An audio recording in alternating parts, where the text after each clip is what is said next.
नमस्कार, ANB news देख रहे हैं आप और मैं हूं आपके साथ हितेंद्र। बुलेटिन का आगाज करेंगे, लेकिन सबसे पहले सभी दर्शकों से हमारी अपील, अगर आपको खुद में या अपने परिवार के किसी सदस्य में कोरोना वायरस के लक्षण दिखाई दे रहे हैं तो आप इसे बिल्कुल भी नज़रअंदाज ना करें।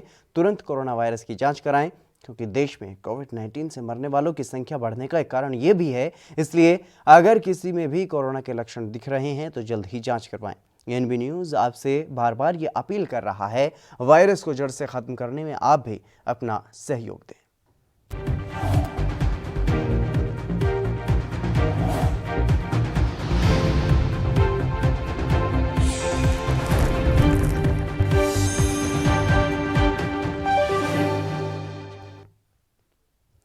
उत्तर प्रदेश के सैनिक कल्याण और होमगार्ड मंत्री चेतन चौहान का रविवार को गुरुग्राम के एक अस्पताल में निधन हो गया। वो राज्य के ऐसे दूसरे कैबिनेट मंत्री हैं जिनका निधन कोरोना संक्रमण की वजह से हुआ है।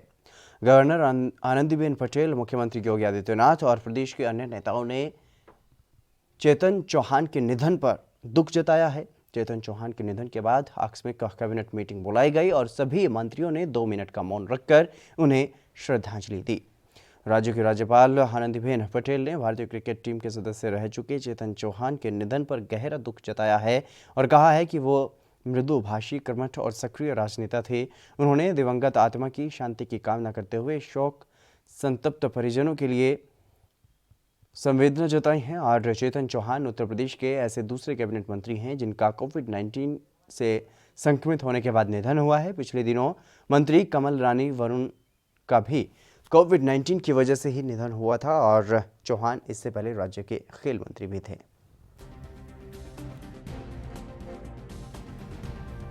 तो कैबिनेट मंत्री चेतन चौहान जो कि कोरोना से संक्रमित हो गए थे और उनका इलाज चल रहा था गुरुग्राम के मेदांता अस्पताल में, उनका निधन हो गया है। और उनके निधन के बाद एक आपात बैठक बुलाई गई कैबिनेट की और योगी आदित्यनाथ ने इस बैठक की अध्यक्षता की। इस बैठक में 2 मिनट का मौन रखा गया कैबिनेट मंत्री चेतन चौहान के निधन के बाद। और आपको बता दें कि कोरोना संक्रमण की वजह से दूसरे ऐसे कैबिनेट मंत्री चेतन चौहान जिनका निधन हुआ है, इससे पहले कमल रानी वरुण का भी निधन कोविड-19 की वजह से हो चुका है।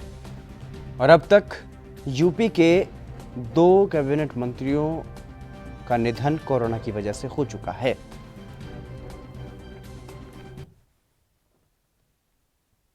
उत्तर प्रदेश के कैबिनेट मंत्री और पूर्व क्रिकेटर चेतन चौहान का निधन हो गया है। कोरोना संक्रमित पाए जाने के बाद उनको अस्पताल में भर्ती करवाया गया था और इसी दौरान किडनी में संक्रमण बढ़ गया और उन्हें गुरुग्राम के मेदांता अस्पताल रेफर किया गया। यहीं पर इलाज के दौरान रविवार को उनकी मौत हो गई।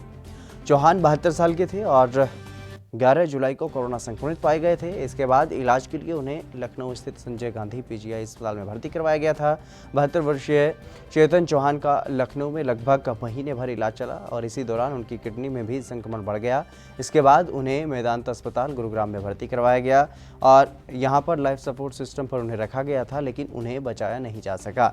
भारतीय क्रिकेट टीम में बल्लेबाज रह चुके चेतन चौहान अमरोहा जिले की नौगांव विधानसभा सीट से 2017 में विधायक चुने गए थे।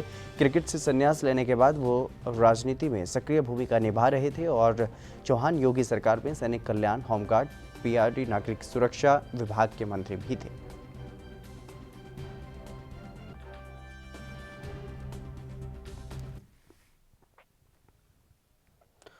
उत्तर प्रदेश के कैबिनेट मंत्री और पूर्व क्रिकेटर चेतन चौहान को पिछले दिनों लखनऊ में कोरोना पॉजिटिव होने पर पीजीआई में भर्ती करवाया गया था। वहां पर स्वास्थ्य में सुधार न होने पर परिवार ने उन्हें मेदांता में शिफ्ट करवाया और भाई पुष्पेंद्र चौहान ने यह बताया है कि किडनी इन्फेक्शन के कारण शनिवार को उनकी तबीयत अचानक बिगड़ गई थी और रविवार शाम को उनका निधन हो गया है।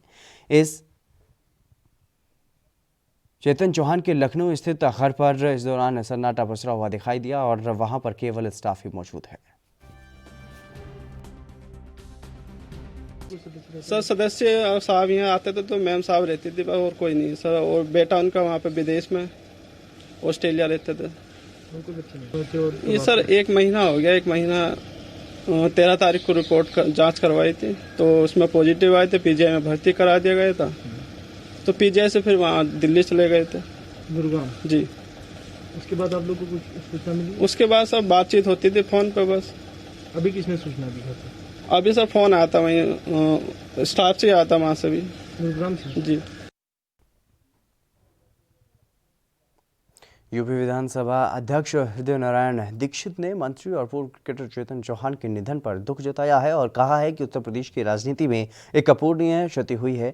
वो जितने लोकप्रिय खिलाड़ी थे उतने ही लोकप्रिय जननेता भी थे। ये हमारी व्यक्तिगत क्षति भी है। प्रदेश मंत्रिमंडल के लोकप्रिय सदस्य, उत्तर प्रदेश विधानसभा के प्रतिष्ठित सदस्य विधायक श्री चेतन चौहान के असामयिक निधन से मुझे व्यक्तिगत रूप से बहुत पीड़ा हुई है। वह प्रतिष्ठित क्रिकेट खिलाड़ी थे। राष्ट्र जीवन के अन्य क्षेत्रों में भी उन्होंने सफलता के झंडे गाड़े। उत्तर प्रदेश सरकार में मंत्री के रूप में उनकी लोकप्रियता, उनकी प्रतिष्ठा और मिलनसारता सब लोग जानते हैं। उनके असामयिक निधन से उत्तर प्रदेश सरकार ने अपना मंत्री खोया है, उत्तर प्रदेश ने अपना एक वरिष्ठ नेता खोया है।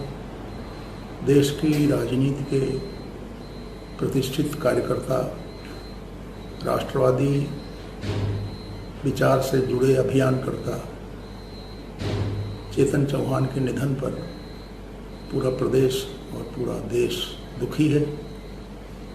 हम परमात्मा से प्रार्थना करते हैं कि उनकी आत्मा को मुक्ति मिले, मोक्ष मिले, शांति मिले और उनके परिजनों को यह वज्राघात सहने की शक्ति भी परमात्मा प्रदान करे।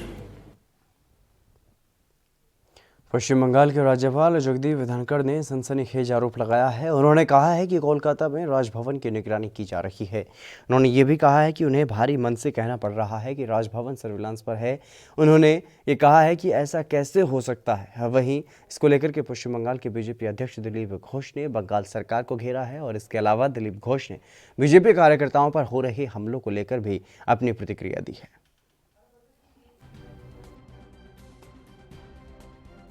तो पश्चिम बंगाल में लगातार टीएमसी और बीजेपी में तनातनी जो है वो जारी है और जिस तरीके से राज्यपाल धनखड़ ने आरोप लगाया है वहाँ की सरकार पर, पश्चिम बंगाल सरकार पर, कि निगरानी की जा रही है, राजभवन की सर्विलांस पर है राजभवन, उसी को लेकर के बीजेपी के प्रदेश अध्यक्ष दिलीप घोष ने राज्य सरकार को घेरा है और जिस तरीके से राज्य में भारतीय जनता पार्टी के कार्यकर्ताओं को निशाना बनाया जाता रहा है और टीएमसी और बीजेपी में भिड़ंत भी होती रही है और हाल ही में एक बीजेपी कार्यकर्ता की मौत के मामले पर भी उन्होंने अपनी प्रतिक्रिया दी है और निशाना साधा है टीएमसी सरकार पर, ममता सरकार पर।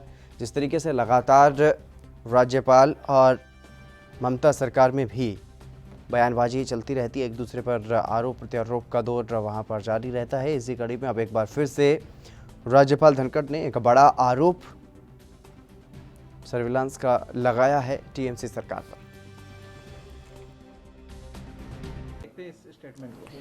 देखिए, गवर्नर के साथ ये बात कोई नई बात नहीं है। पिछले सरकार भी थी, ये सरकार भी है। गवर्नर को केंद्र सरकार का प्रतिनिधि मानकर उसका विरोध किया जाता है, अपमान किया जाता है। ये हमारे संविधान के अनुसार नहीं है और आज तो एक चरम पर पहुंच गया है कि रोज़ एक दूसरे के खिलाफ बयान होता है।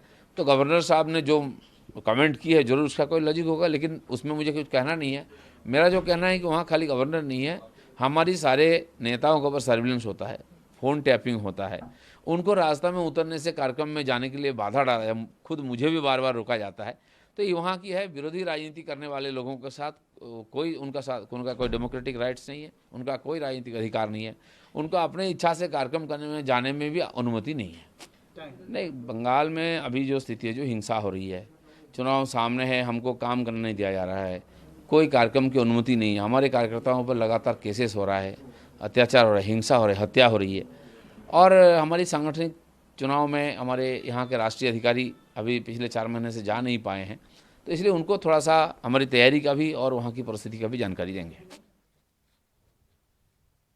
उत्तर प्रदेश में स्मार्ट बिजली मीटर को लेकर के कांग्रेस महासचिव प्रियंका गांधी ने योगी सरकार पर सवाल उठाए हैं। प्रियंका गांधी ने कहा है कि अगर बिजली मीटर स्मार्ट हैं तो गलत कमांड के कारण जन्माष्टमी के दिन घरों में अंधेरा क्यों छा गया।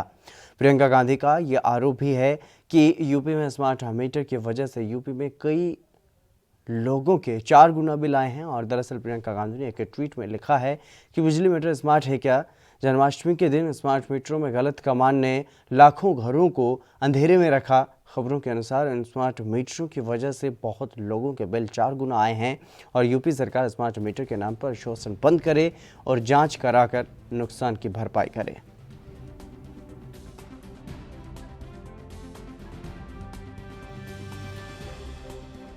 मीटर के मामले पर अब प्रियंका गांधी वाड्रा ने योगी सरकार पर निशाना साधा है और प्रियंका गांधी लगातार अलग अलग मुद्दों को लेकर के योगी सरकार पर निशाना साधती रही हैं और एक बार फिर से उन्होंने बिजली के मीटर को लेकर के ये बड़ा निशाना साधा है योगी सरकार पर और स्मार्ट मीटर को लेकर के उन्होंने तंज कसा है। जिस तरीके से बिजली नहीं आई और कई लोगों के भारी भरकम बिल आए हैं, 4-4 गुना तक जो बिल आए हैं, उनको लेकर के ये सवाल उठाए गए और योगी सरकार से अपील की गई है कि इस पूरे मामले की जांच करवा करके जो ग्राहक हैं, उपभोक्ता हैं, उनकी भरपाई की जाए और मीटर जो हैं वो स्मार्ट मीटर जिसको कहा जा रहा है वो शोषण बंद करे यूपी सरकार आम जनता का और आम जनता को राहत पहुंचाने का काम करे। इस तरीके की अपील भी की गई है और यूपी में जो बिजली के जो मीटर को लेकर के एक समस्या सामने आई है उसको लेकर के ये तंज प्रियंका गांधी ने कसा।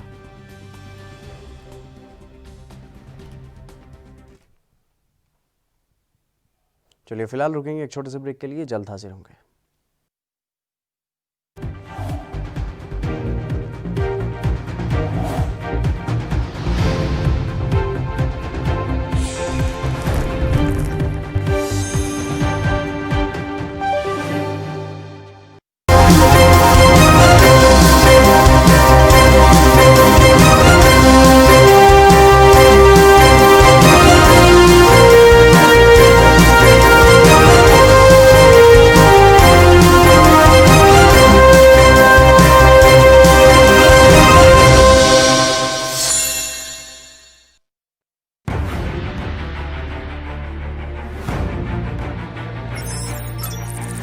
खबर चाहे सियासत की हो या सरकार की,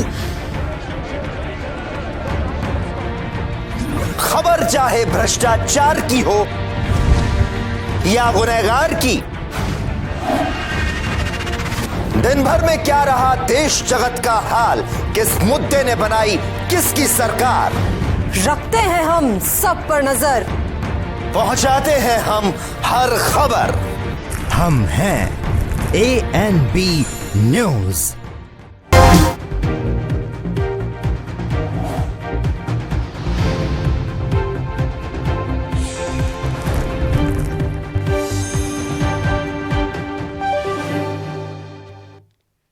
ब्रेक के बाद एक बार फिर से आप सभी का स्वागत है। खबरों में आगे बढ़ेंगे। कांग्रेस के पूर्व अध्यक्ष और राहुल गांधी ने बीजेपी और राष्ट्रीय स्वयंसेवक संघ पर निशाना साधा है। उन्होंने कहा है कि बीजेपी आरएसएस भारत में फेसबुक और व्हाट्सएप को नियंत्रित करते हैं, वो इसके माध्यम से फर्जी खबरें और नफरत फैलाते हैं। राहुल गांधी ने एक अखबार की रिपोर्ट का हवाला देते हुए बीजेपी और आरएसएस पर निशाना साधा है। राहुल गांधी ने ट्वीट किया है, बीजेपी और आरएसएस का भारत में फेसबुक और व्हाट्सएप पर कब्जा है।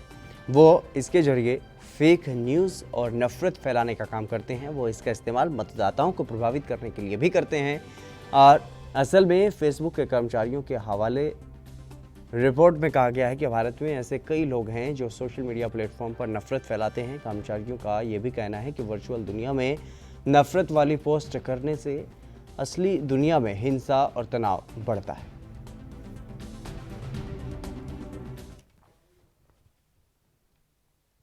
केंद्रीय मंत्री रविशंकर प्रसाद ने कांग्रेस के पूर्व अध्यक्ष राहुल गांधी के ट्वीट पर पलटवार किया है। रविशंकर प्रसाद ने कहा है कि चुनाव से पहले डेटा को हथियार बनाते हुए आप रंगे हाथ पकड़े गए थे। कैम्ब्रिज एनालिटिका फेसबुक से आपका गठजोड़ पकड़ा गया था। ऐसे लोग आज बेशर्मी से सवाल खड़े करते हैं। दरअसल राहुल गांधी ने रविवार को फेसबुक और व्हाट्सएप को लेकर के एक ट्वीट किया है और राहुल गांधी ने एक अखबार की रिपोर्ट का हवाला देते हुए बीजेपी और आरएसएस पर निशाना साधा। राहुल गांधी ने ट्वीट में लिखा कि बीजेपी और आरएसएस का भारत में फेसबुक और व्हाट्सएप पर कब्जा है। वो इसके जरिए फेक न्यूज़ और नफरत फैलाने का काम करते हैं। वे इसका इस्तेमाल मतदाताओं को प्रभावित करने के लिए भी करते हैं।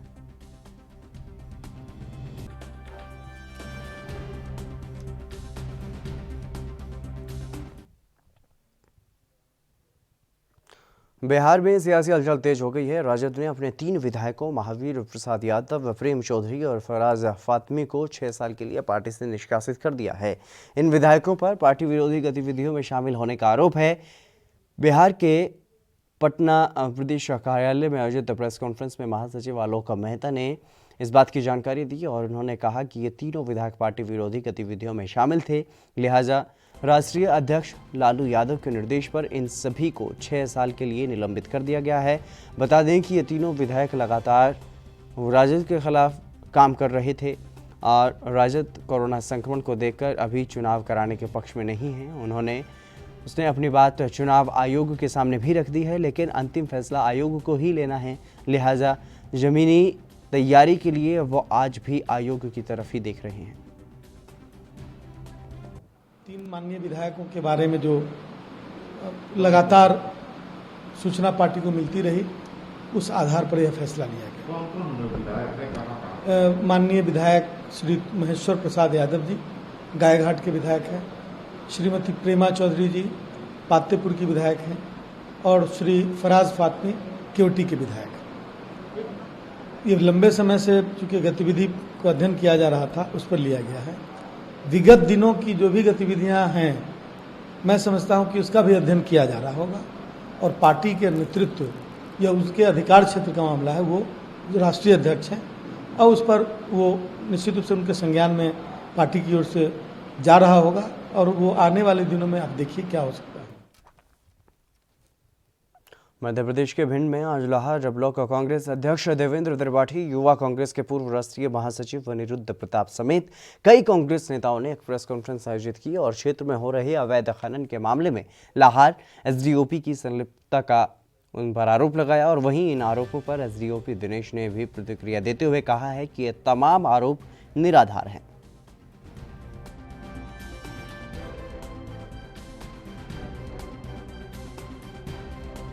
मध्य प्रदेश के भिंड का ये पूरा मामला है, जहां पर एसडीओपी पर कांग्रेस नेताओं ने गंभीर आरोप लगाए हैं और अवैध रेत उत्खनन में उनकी संलिप्तता का आरोप उन्होंने लगाया है। तो वहीं एसडीओपी ने भी इस पूरे मामले पर प्रतिक्रिया दी है। उन्होंने अपने ऊपर लगे हुए आरोपों को पूरी तरह से निराधार बताया है, लेकिन लाहौर एसडीओपी पर कांग्रेस ने ये गंभीर आरोप लगाए और इस पूरे मामले में जांच की मांग भी उन्होंने की है। अवैध रेत उत्खनन जिस तरीके से इलाके में हो रहा है, उसी को लेकर के ये गंभीर आरोप कांग्रेस के नेताओं ने एकजुट होकर प्रेस कॉन्फ्रेंस कर लगाए और इस प्रेस कॉन्फ्रेंस के बाद जो आरोप कांग्रेस ने लगाए उस पर एसडीओपी ने भी अपनी प्रतिक्रिया दी है। उन्होंने साफ तौर पर ये कहा है कि उन पर जो भी आरोप लगाए गए हैं वो पूरी तरह से निराधार हैं।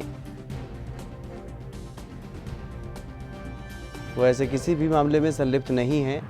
इसका उद्देश्य ये है कि जब से भारतीय जनता पार्टी की सरकार बनी है तो जिला भिंड के प्रशासनिक अधिकारी और लाहौर में पदस्थ एसडीओपी द्वारा अवैध उत्खनन जो है व्यापक स्तर पर किया जा रहा था और उसके संबंध में और पीडीएस की जो गरीब लोगों को, किसानों को जो मिलना चाहिए थी सहायता, जो खाद्यान्न मिलना चाहिए थी, वो समय पर नहीं मिल पा रहा है। इसलिए ये प्रेस कॉन्फ्रेंस का आयोजन किया गया था। अभी लगातार ये देखने में आया है कि जब रेत शासन द्वारा बंद कर दी गई है बरसात के मौके पर, तो अभी लगातार पुलिस के ही माध्यम से ये रेत का अवैध उत्खनन हो रहा है। और जब पुलिस से बात करते हैं तो पुलिस ये कहती है कि हमारा काम नहीं है, माइनिंग वालों का काम है। कांग्रेस ने क्या आरोप लगाया मुझे पता नहीं है, विपक्ष से काम आरोप लगाने का है।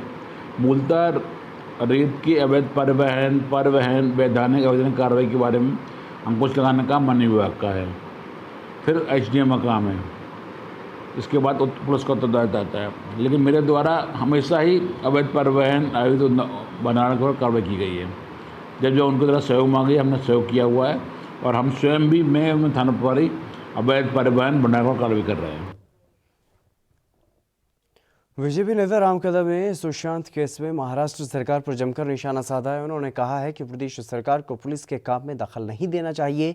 उन्होंने कहा कि अगर प्रदेश सरकार सुशांत केस में दखल नहीं देती तो आज सुशांत के परिवार को न्याय मिल गया होता। यह कहती है कि मुंबई पुलिस सक्षम है, काबिल है, समूचे विश्व में उनका अपना एक नाम है, शौर्य की परंपरा है। किसने इनकार किया? हम तो पहले दिन से कह रहे हैं कि मुंबई की पुलिस पूरी तरह से सक्षम है। महाराष्ट्र की सरकार उनके काम में दखलंदाजी न करे, उनके काम में अड़ंगा नहीं डाले, उनको अपने मन से फ्री हैंड काम करने दे। पर महाराष्ट्र की सरकार कुछ बड़े नेताओं को, कुछ बड़े लोगों को बचाना चाहती है। इस कारण महाराष्ट्र की सरकार मुंबई पुलिस के काम में दखलंदाजी कर रही है। यदि महाराष्ट्र की सरकार ने उनके काम में दखलंदाजी नहीं की होती तो सुशांत का परिवार और देश के सुशांत के करोड़ों चाहने वाले सीबीआई को सौंपे ये मांग ही नहीं करते। महाराष्ट्र की सरकार मुंबई पुलिस को काम करने देती नहीं, बिहार की पुलिस आएगी उन्हें काम करने देती नहीं, और ये मामला सीबीआई को भी नहीं सौंपती। कौन सा डर सताता है महाराष्ट्र की सरकार को? मुंबई पुलिस की छवि खराब करने का काम ये महाराष्ट्र की सरकार ने उनकी दखलंदाजी के कारण किया है। संसदीय कार्य और सहकारिता मंत्री सुरेश भारद्वाज ने पूर्व प्रधानमंत्री अटल बिहारी वाजपेयी की पुण्यतिथि पर श्रद्धांजलि दी। उन्होंने कहा कि स्वर्गीय अटल बिहारी वाजपेयी के नेतृत्व में देश ने विकास की नई योजना को अपनाते हुए उन्नति और प्रगति के नए आयाम स्थापित किए और उनके कार्यकाल में पोखरण परमाणु परीक्षण और कारगिल विजय ने उनके राष्ट्र प्रेम को दर्शाया। और इसी के साथ मंत्री भारद्वाज ने पीएम मोदी की तुलना पूर्व पीएम अटल बिहारी वाजपेयी से भी की।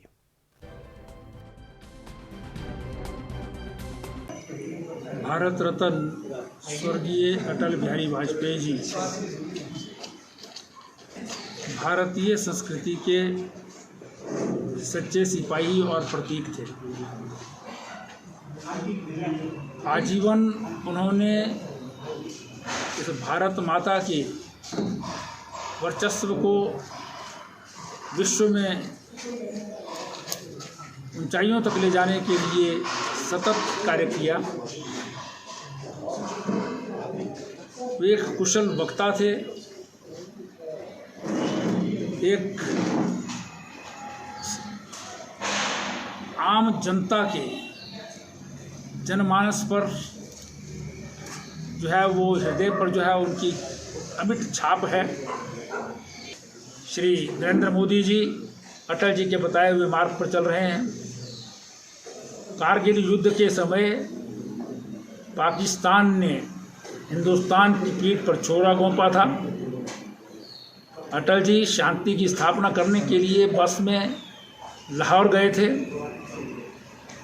लेकिन वहाँ के उस समय के सैनिक तानाशाह परवेज़ मुशर्रफ द्वारा कारगिल में घुसपैठिए भेज करके भारत माता के साथ जिस प्रकार से धोखा किया गया था, उसका मुंह तोड़ जवाब अटल जी जैसा वीर योद्धा, कुशल राजनीतिज्ञ और दूरदृष्टा जो है वो प्रधानमंत्री।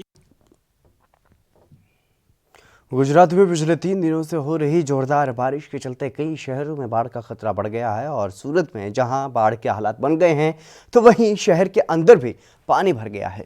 शहर के ज़्यादातर इलाकों में 1 से 1.5 फुट तक पानी भरा हुआ है और वडोदरा शहर के बीच से निकलने वाली विश्वामित्र नदी का जलस्तर जहां 16 फीट को पार कर गया है तो वहीं आजवा बांध का जलस्तर भी 200 फीट को पार कर गया है। और मौसम विभाग ने आगामी 3 दिनों में वडोदरा में भारी बारिश होने की चेतावनी दी है। मौसम विभाग के इस अलर्ट के बाद वडोदरा में बाढ़ का संकट गहरा गया है।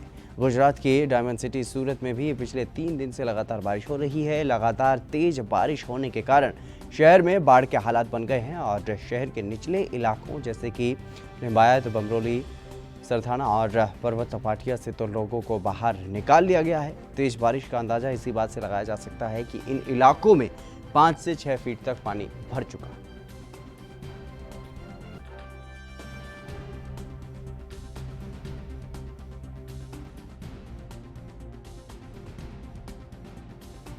तो तस्वीरों में आप साफ तौर पर देख सकते हैं किस तरीके से जल जमाव की स्थिति वहां पर बनी हुई है। सूरत की ये तस्वीरें हैं जहां पर बाढ़ जैसे हालात बने हुए हैं और लगातार अभी भी भारी बारिश की जो चेतावनी है वो जारी की गई है मौसम विभाग की तरफ से। तो ऐसे में संकट और भी गहरा गया है और जो निचले इलाकों में जो लोग फंसे हुए थे, जहां पर कई कई फीट तक पानी भरा हुआ है, उनको वहां से निकालने की अभी भी कोशिश जारी है और ज़्यादातर लोगों को वहां से हालांकि निकाल भी लिया गया है, लेकिन पूरे शहर में ही जल जमाव की स्थिति अब देखने को मिल रही है। तो ऐसे में कहीं ना कहीं एक बड़ी मुसीबत शहर वासियों के लिए और काफ़ी मुसीबतों का सामना लोगों को करना पड़ रहा है।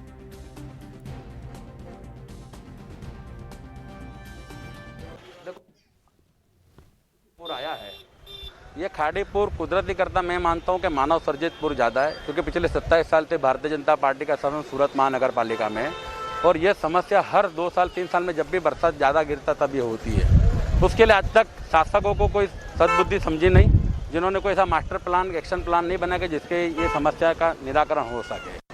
आज ये खाड़ीपुर आने से लोग, आज का 5वां दिन है कि लोग बिल्कुल परेशानी में मुश्किल में लोग जी रहे हैं। लोगों के घर में कम से कम 3 फुट से लेकर 15 फुट तक पानी भराया हुआ है, जिसके लिए आज 5 दिन से उनका काम धंधा रोजगार बिल्कुल बंद है। यहाँ कम से कम 1000 के आसपास दुकानें छोटी मोटी, जो दुकानों के अंदर कम से कम 10,000 से लेकर 1.5 लाख रुपए तक का लोगों का नुकसान हुआ है। 5 दिन से लोग, हजारों लोग ऐसे कि जहाँ तक खाने का फूड पैकेट भी नहीं पहुँच सका है, पानी पीने का भी नहीं पहुँच सका है, बिजली भी नहीं है। सूरत महानगर पालिका का जो तंत्र है, कमिश्नर बच्चा निधि के पानी जी जो है, उनके नेतृत्व में सफाई कामदार तक का स्टाफ काम कर रहा है। 5 दिन से खड़े है, फायर स्टाफ आप देखो खड़ा है। सूरत महानगर पालिका का तंत्र काम कर रहा है, फायर स्टाफ रेस्क्यू कर रहा है, लोगों को निकाल रहा है, नाव के अंदर स्थानीय कार्यकर्ताओं के साथ फूड पैकेट वितरण कर रहे हैं, लेकिन जो सफलता उनको मिलना चाहिए वो नहीं मिल पा रही। छत्तीसगढ़ के बीजापुर में लगातार 8 दिनों से हो रही मूसलाधार बारिश की वजह से आम जनजीवन बुरी तरह से प्रभावित है। जिले के नदी नाले उफान पर हैं, जिसमें दर्जनों गांवों का संपर्क टूट गया है और मंझीगुड़ा से झटपाल जाने वाले रास्ते का पुल भी टूट गया है, जिससे आवागमन पूरी तरह से बंद हो गया है। वहीं कोकड़ापारा और जेलबाड़ा में सड़क जलमग्न हो गई है। तुमला, कोड़ेपाल, मनगाचल के घरों में पानी घुस गया है, जिससे लोगों को भारी परेशानियों का सामना करना पड़ रहा है। नेमेड़ तालाब फूटने से जाम रहा राष्ट्रीय राजमार्ग 6 घंटे बाद बहाल किया गया और बीजापुर जिले में भोपालपट्टनम के बीच मोदकपाल पुल पर पानी भर जाने की वजह से आवागमन बंद रहा और मोदकपाल थाना और मिनगाचल कैंप में पानी भर गया।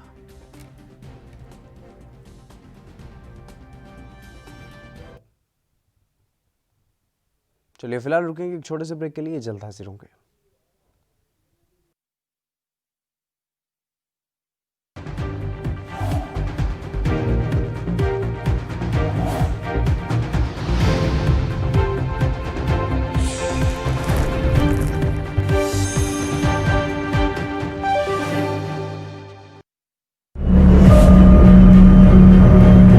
Declaring a public health emergency of international concern over the global outbreak of novel coronavirus. Bharat की कोरोना वायरस से जंग।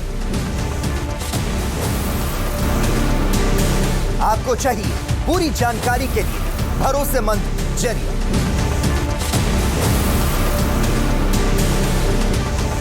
जानकारी जो अफवाहों पर ना हो। 24 घंटे 7 दिन लगातार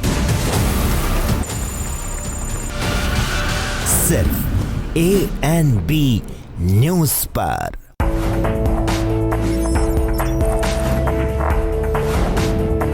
कम ब्रेक और ज्यादा खबरों के साथ देखिए ANB news in channel number पर।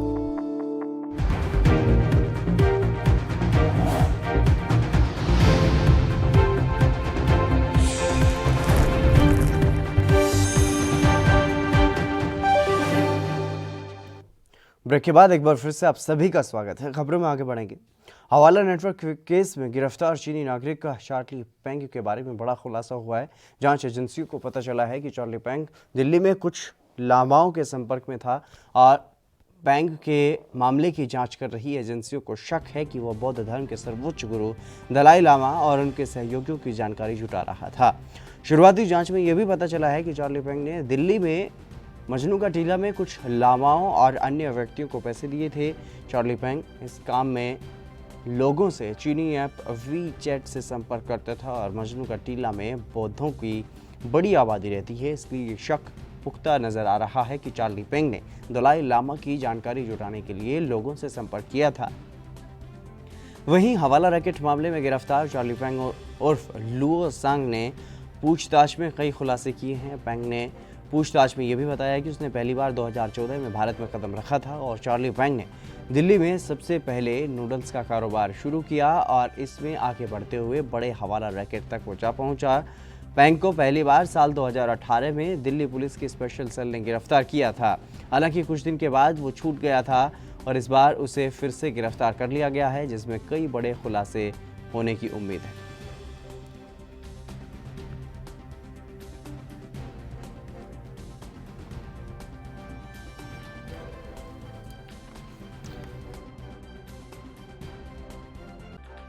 नागरिक जो गिरफ्तार हुआ है हवाला रैकेट के मामले में, इसी को लेकर के अब पुलिस जांच कर रही है और कई बड़े खुलासे हो रहे हैं। हवाला नेटवर्क केस में गिरफ्तार चीनी नागरिक चार्ली पेंग के बारे में बड़ा खुलासा हुआ है। जांच एजेंसियों को पता चला है कि चार्ली पेंग दिल्ली में कुछ लामाओं के संपर्क में था और पेंग के मामले की जांच कर रही एजेंसियों को यह भी शक है कि वो बौद्ध धर्म के सर्वोच्च गुरु दलाई लामा और उनके सहयोगियों की जानकारी जुटा रहा था। हालांकि ये जानकारी वो क्यों जुटाना चाहता था, इस बारे में अभी तक कोई भी जानकारी सामने नहीं आई है। और आपको बता दें कि इस शख्स को एक बार पहले भी साल 2018 में दिल्ली पुलिस की स्पेशल सेल ने गिरफ्तार किया था, तब ये छूट गया था और अब फिर से इसको गिरफ्तार किया गया है।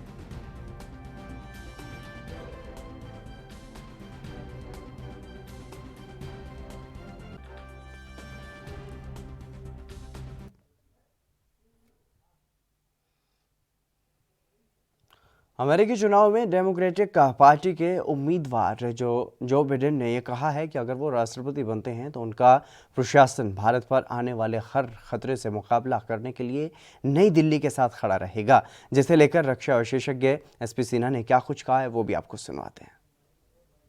देखिए, पहले मिस्टर जो बिडेन के बारे में जानने की ज़रूरत है। वो अमेरिका के वाइस प्रेसिडेंट रहे थे 2009 से 2017 तक। वो डेमोक्रेटिक पार्टी के हैं और प्रेसिडेंट के लिए रेस में हैं, अपना नॉमिनेशन वो क्लेम करेंगे। यदि वो बन जाते हैं तो क्या क्या संदेश वो देने की कोशिश कर रहे हैं। पहला संदेश है चीन के खिलाफ वो इंडो पैसिफिक की बात कर रहे हैं। वो बात कर रहे हैं कि किसी भी देश को, बिना नाम लिए, बट संदेश चीन के परिप्रेक्ष्य में है कि किसी भी देश को दूसरे देश को, अपने नेबर्स को थ्रेटन करने के लिए की इजाज़त नहीं दी जाएगी। तो ये चाइना के परिप्रेक्ष्य में है। और इंडो पैसिफिक के परिप्रेक्ष्य में है साउथ चाइना सी, कि जिस तरह से चीन साउथ चाइना सी में समस्या खड़ा कर रहा है उसको फ्री रन नहीं दिया जाएगा। तीसरी बात जो है कि पाकिस्तान के परिप्रेक्ष्य में उनको संदेश पाकिस्तान को दिया जा रहा है कि क्रॉस बॉर्डर टेररिज्म को नहीं करने दिया जाएगा, उस पर कार्रवाई होगी।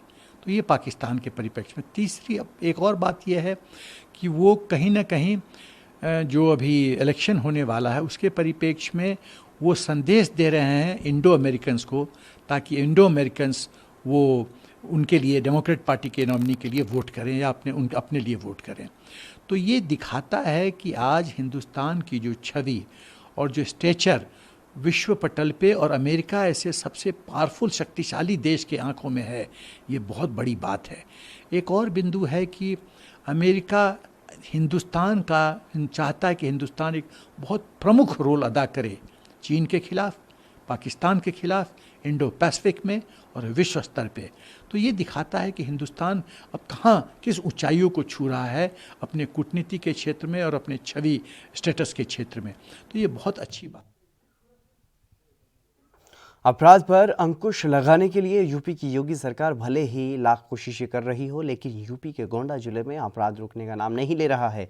जिले में बेखौफ अपराधी आए दिन एक से बढ़कर एक अपराधों को अंजाम दे रहे हैं, जो ये दर्शाता है कि अपराधियों के अंदर खाकी का खौफ तो बिल्कुल भी नहीं रह गया है। मामला मनकापुर कोतवाली क्षेत्र के बल्लीपुर के पास का है, जहां पर दबंगों ने एक लड़की के साथ छेड़छाड़ की और उसके भाई को विरोध करना महंगा पड़ गया। दबंगों ने भाई की चाकुओं से गोद करके निर्मम हत्या कर दी। इस वारदात से पुलिस महकमे में हड़कंप मचा हुआ है और पुलिस के आला अधिकारी जिला अस्पताल पहुंचे हैं। घटना को लेकर के गांव में तनाव भी है।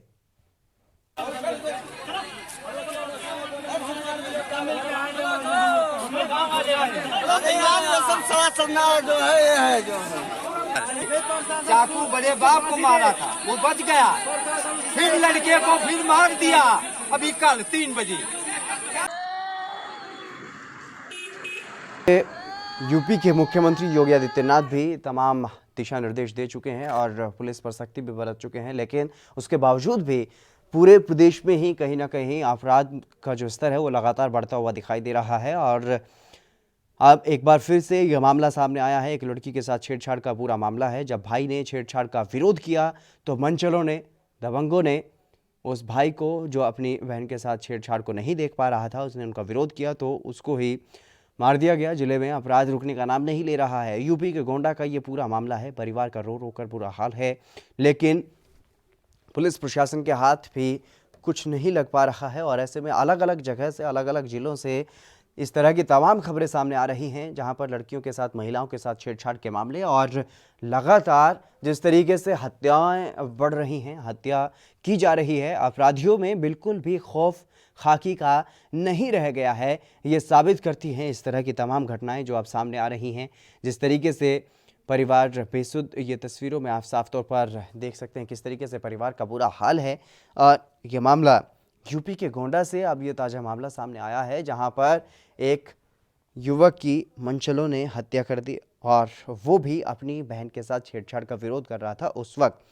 तो अब ये भी जिस तरीके से कहा जाता है उत्तर प्रदेश में कि अपराधियों के लिए यहाँ पर कोई भी जगह नहीं है, और साथ ही साथ ये भी कहा जाता है कि महिलाओं को सुरक्षा देना, सशक्तिकरण की बात की जाती है, बेटी बचाओ बेटी पढ़ाओ की बात की जाती है, और इसी को लेकर के विपक्ष लगातार हमलावर भी है। लेकिन बावजूद इसके उत्तर प्रदेश में अपराध पर लगाम लगा पाने में कहीं ना कहीं नाकाम साबित हो रही है योगी सरकार, और इसी वजह से यूपी पुलिस का खौफ भी अब कहीं ना कहीं खत्म होता हुआ नजर आ रहा है।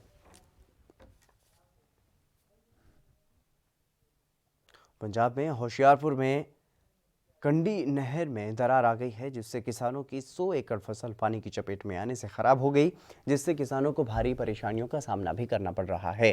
वहीं नहर विभाग के अधिकारियों का कहना है कि पावर हाउस नंबर 1 से बिजली की ट्रिपिंग होने से नहर में पानी का ओवरफ्लो हुआ, जिसके बाद नहर टूट गई। जानकारी के मुताबिक होशियारपुर के दातारपुर में किसानों की लाइफलाइन कही जाने वाली कंडी नहर में 35 मीटर दरार आ गई और इससे आसपास के गांवों में पानी जा घुसा, जिससे करीब 100 एकड़ के करीब किसानों की फसल पानी के तेज बहाव के कारण खराब हो गई और पानी घरों में जा घुसा।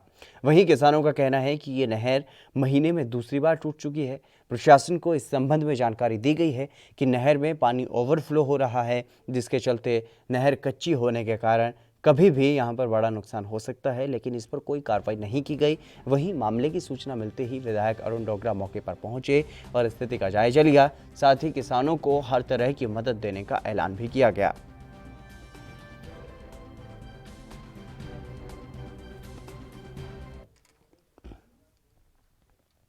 राजस्थान के विभिन्न स्थानों पर अतिवृष्टि से प्रभावित क्षेत्रों में एसडीआरएफ ने अनेक राहत कार्य प्रारंभ किए हैं। एसडीआरएफ कमांडेंट अमृता दोहान ने यह बताया है कि आपदा की स्थिति में जानकारी प्राप्त होते ही एसडीआरएफ टीम भिजवाने की व्यवस्था की गई है। अतिरिक्त पुलिस अधीक्षक लोकेश सोनवाल इन राहत अभियानों का निरीक्षण कर रहे हैं। बांसवाड़ा में एसडीआरएफ रेस्क्यू टीम युवक के डूबने की सूचना पर चौकी डूंगरा थाना सज्जनगढ़ के लिए रवाना हुई।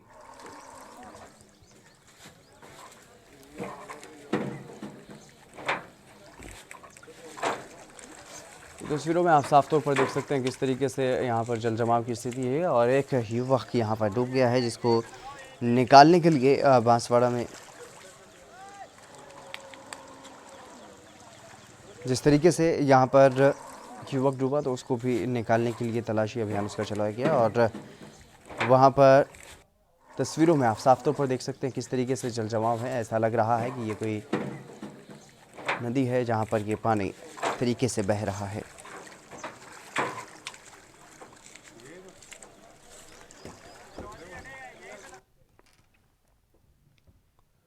राजस्थान के प्रतापगढ़ में एक साथ 42 लोगों में कोरोना के मामले सामने आए हैं। इससे चिकित्सा महकमे और प्रशासन में हड़कंप मच गया है और अपने स्तर से इस बीमारी पर काबू करने के प्रयास भी शुरू कर दिए गए हैं। रविवार को हुए कोरोना विस्फोट के बाद मरीजों की संख्या बढ़कर के 48 यहाँ पर हो गई है और राजस्थान में कोरोना के आंकड़े की अगर बात की जाए तो राजस्थान में 58,692 लोगों में कोरोना वायरस की अब तक पुष्टि हुई है, जिनमें से 43,897 लोग कोरोना को मात दे चुके हैं और 846 लोग इस वायरस के चलते जान गंवा चुके हैं।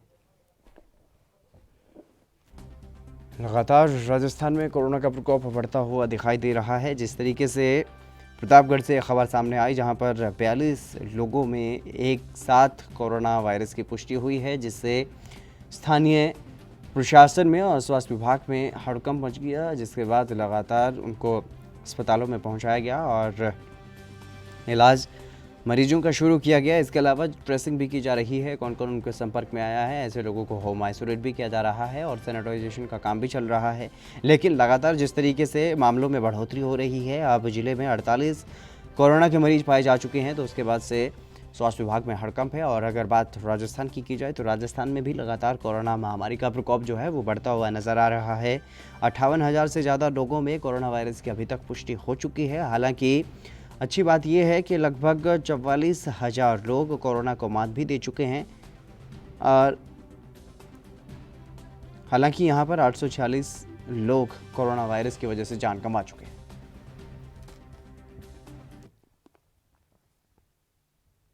चलिए रुकेंगे एक छोटे से ब्रेक के लिए, जल्द हाजिर होंगे।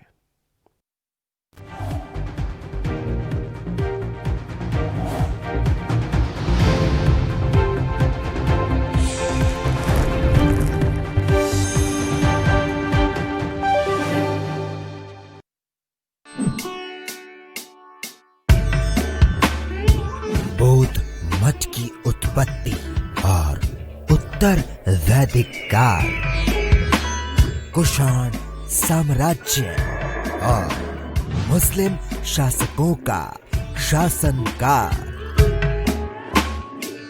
मथुरा के पेड़े और आगरा का ताज, फिरोजाबाद की चूड़ियां और बनारस का घाट,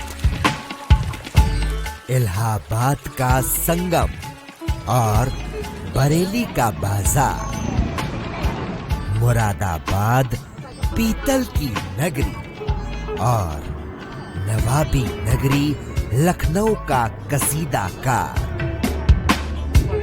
जहां कोस कोस पे बदले है पानी, जहां 2.5 कोस पे बदले है वाणी,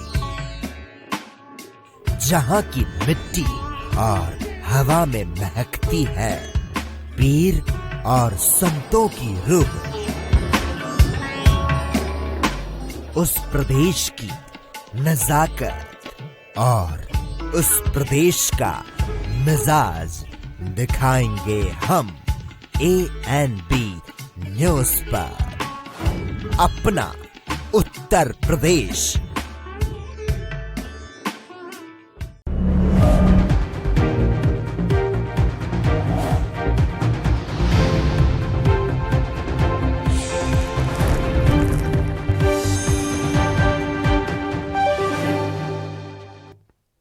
ब्रेक के बाद एक बार फिर से आप सभी का स्वागत है। खबरों में आगे बढ़ेंगे। राजस्थान के सीकर में लगातार हो रही बारिश के चलते लोग काफ़ी परेशान हैं।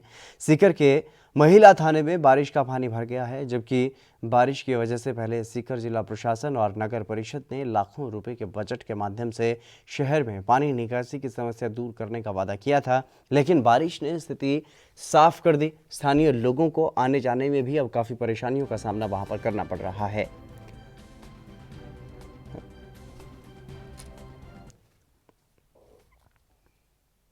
कोरोना महामारी के इस दौर में पूरा देश कोरोना वैक्सीन के इंतजार में है। इस बीच हरियाणा के रोहतक से राहत की खबर सामने आई है। दरअसल रोहतक PGI में चल रहे कोरोना वैक्सीन के ट्रायल का पहला फेज पूरा हो चुका है और इसके शुरुआती नतीजों को भी देख करके सफल ट्रायल इसको माना जा रहा है। एक स्थानीय युवक ने इस वैक्सीन का ट्रायल अपने ऊपर करवाने के लिए सहमति जताई, जिसके बाद युवक पर वैक्सीन का सफल ट्रायल हुआ। जी, आप पर कोरोना की वैक्सीन का ट्रायल पहला जो है सफल हुआ है। किस तरह से ये ट्रायल किया गया और किस तरह से तबीयत है, क्या कहेंगे इसको लेकर? सर, सबसे पहले तो मुझे 27 जुलाई को वहाँ पे मेडिकल के लिए बुलाया गया रोहतक पीजीआई में। डॉक्टर ध्रुवा चौधरी जो नोडल ऑफिसर हैं पूरे हरियाणा के कोविड-19 के, तो उन्होंने मेडिकल किया तो प्रॉपर इफेक्ट आया। यूरिन का सैंपल लिया उन्होंने और कोविड-19 का किया तो भी नेगेटिव आए। तो उसके बाद उन्होंने 48 घंटे बाद मुझे कॉल किया और साथ में यही बताया कि आपकी बॉडी पूरी नॉर्मल है, मेडिकली फिट हो, और ये कहा कि आप 31 जुलाई को वैक्सीनेशन के लिए आ जाओ। तो जैसे ही मैं वहाँ पे गया तो मुझे वैक्सीन लगाई। वैक्सीन लगाने के साथ ही उन्होंने मुझे आईसीयू शिफ्ट कर दिया। आईसीयू शिफ्ट करने के बाद मुझे उन्होंने अंडर ऑब्जर्वेशन रखा। कम से कम 6 से 7 डॉक्टर मेरे साथ थे, ताकि अगर शरीर में कोई भी हरकत हो ताकि उसको साथ के साथ संभाला जा सके कि इसका वैक्सीन का कोई साइड इफ़ेक्ट तो नहीं है। उसको देखते हुए उन्होंने अंडर ऑब्जर्वेशन 2-3 घंटों के लिए रखा, और जैसे उन्होंने देखा कि शरीर में कोई भी हरकत नहीं है और वैक्सीन अपना काम अच्छे से कर रही है, तो उन्होंने उसी शाम सेम डे मुझे अम्बाला वापसी भेज दिया गया। सर, कितनी वैक्सीन के बेटे ने खुद को पेश किया था कि उनके ऊपर कोरोना का ट्रायल किया जाए, और अब पहला सफल ट्रायल जो है वो हो चुका है, किस तरह का महसूस करते हैं, क्या करें? बहुत अच्छा महसूस कर रहे हैं जी। बेटे ने इतना अच्छा काम किया, इतनी अच्छी सोच है इनकी, तो मेरे को बहुत गर्व है। भी बहुत ही अच्छी सोच है, भी देश के लिए ऐसा काम कर रहे हैं जी। सर, दवाई पहली बार बन रही थी, कभी भी टेस्ट नहीं हुई थी, तो डर भी था कहीं ना कहीं? डर वो तो देखो ऊपर वाले को पता, जो भलाई का काम करेगा उसका कुछ नहीं बिगड़ेगा। उत्तर प्रदेश के बलिया जनपद के बैरिया से बीजेपी विधायक सुरेंद्र सिंह का बड़ा बयान सामने आया है। विधायक ने मीडिया को जानकारी देते हुए कहा है कि भू माफियाओं के खिलाफ जिला अधिकारी से लेकर मुख्यमंत्री तक को पत्र लिखा है, लेकिन अभी तक कोई कार्रवाई नहीं हुई। अब भी अगर भू माफियाओं के खिलाफ कार्रवाई नहीं होती है तो हम धरना प्रदर्शन, आमरण अनशन करेंगे। मैं मांग करता हूं कि वहां के कप्तान पर भी कार्रवाई होनी चाहिए, और मैं इस बात को बिल्कुल स्वीकार कर सकता हूं कि हम लोगों की सरकार में भी पुलिस का स्वेच्छाचारिता अभी कम नहीं हुआ है, और इस पर नियंत्रण नहीं लगा तो निश्चित रूप से जो है हम सबको अपमानित होना पड़ेगा, इसमें कोई दो राय नहीं। मतलब आप अलीगढ़ थाने में जो बीजेपी विधायक के साथ दुर्व्यवहार हुआ, मारपीट उनके साथ हुई, क्या मांग कर रहे थे आप? मैं मांग कर रहा हूँ कि वहाँ के कप्तान को भी निलंबित किया जाना चाहिए, और हम लोग 19 तारीख को पहुँचेंगे, और मैं उस विधायक के साथ मैं कोशिश करूँगा, हम लोग सब लोग जुट करके उस कप्तान को भी निलंबित कराने का प्रयास हम लोग करेंगे, क्योंकि हमारे जो विधायक के साथ यदि इस तरह की बात हो सकती है तो समाज के साथ कैसा व्यवहार करते होंगे सब पुलिस वाले, ये भगवान ही जाने जी। और मुझे दुख है कि अपनी सत्ता में रह करके भी यदि किसी विधायक को सही काम कराने के लिए भी अपमानित होना पड़े, इससे बड़ा राजनीति के लिए दुर्भाग्य कुछ होने वाला नहीं है। और मैं पूरे बैरिया विधानसभा का प्रतिनिधि हूँ, और मैं कोशिश करूँगा कि बैरिया ही नहीं, उत्तर प्रदेश के सभी विधायकों के साथ हम लोग इस बात को दमदारी से उठाएंगे। पंजाब के थाना फतेहगढ़ साहिब में तैनात एएसआई देवेंद्र सिंह की कोरोना वायरस से मौत हो गई है, और जानकारी के मुताबिक देवेंद्र ड्यूटी के दौरान कोरोना वायरस की चपेट में आ गए थे और इलाज के दौरान उनका निधन हो गया है। रविवार को देवेंद्र सिंह का पार्थिव शरीर उनके पैतृक गांव अतेवली में अंतिम संस्कार के लिए पहुंचाया गया, जहां पर पुलिस टीम ने देवेंद्र सिंह को श्रद्धांजलि अर्पित की। फतेहगढ़ पोस्टेड सीगे थाने फतेहगढ़ से, तो सानू तो कल ही पता लगा भी ये ग्रेशियन हॉस्पिटल एडमिट होए जाके भी साह की कोई प्रॉब्लम आई है सवेरे अर्ली मॉर्निंग। उस तो बाद इमीजिएटली लिया इन्हों का फतेहगढ़ टेस्ट कराया करोना टेस्ट पॉजिटिव आने तो बाद इन्हों वेंटीलेटर मुहैया करा उत्थे अपना रजिंद्रा हॉस्पिटल नाल दी नाल शाम को डेथ हो गई। हुण सरकारी समान के नाल इन्हों का संस्कार कराया। बड़ा माड़ी गल हुई है साडे डिस्ट्रिक्ट। हरियाणा के करनाल में पिछले 24 घंटे में 58 कोरोना के मामले सामने आए हैं, जिसके चलते प्रशासन की चिंता बढ़ गई है। स्थानीय डॉक्टर मंजू पाठक ने यह बताया है कि स्वास्थ्य विभाग की ओर से टेस्टिंग को बढ़ाया गया है, इसलिए अब पॉजिटिव केसों की संख्या बढ़ रही है, और साथ ही ये भी कहा है कि फिलहाल जिले की स्थिति कंट्रोल में है, रिकवरी रेट भी अच्छा है। आपको बता दें कि अब तक करनाल में 1596 केस आ चुके हैं। एक्टिव केसों की बात करें तो यहाँ पर 425 एक्टिव केस हैं।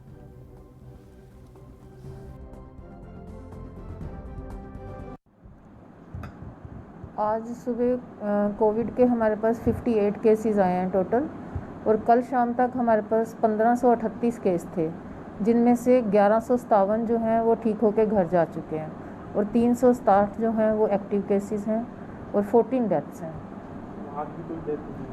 हाँ, आज सुबह हमें कल्पना चावला से इन्फॉर्मेशन मिली है कि एक पेशेंट उनके पास कल रात को आया था इमरजेंसी में, जिसको कि टाइप 2 डायबिटीज़ था, और पेशेंट की कंडीशन ठीक नहीं थी। उसकी ऑक्सीजन सैचुरेशन थी जो वो ऑलमोस्ट 34% थी, और वो इमरजेंसी में ही रिपोर्ट किया था। भारत रत्न और पूर्व प्रधानमंत्री अटल बिहारी वाजपेयी की पुण्यतिथि पूरे देश में कहीं न कहीं कई अलग अलग जगहों पर मनाई गई और श्रद्धांजलि उन्हें दी गई। हरियाणा में भी कई जगह पर त्रिवेणी लगाकर के वाजपेयी जी को श्रद्धांजलि दी गई। पंचकूला के एक सरकारी स्कूल में भी पूर्व प्रधानमंत्री अटल बिहारी वाजपेयी को श्रद्धांजलि दी गई। वाजपेयी जी की याद में विद्यालय परिसर में वृक्षारोपण भी किया गया।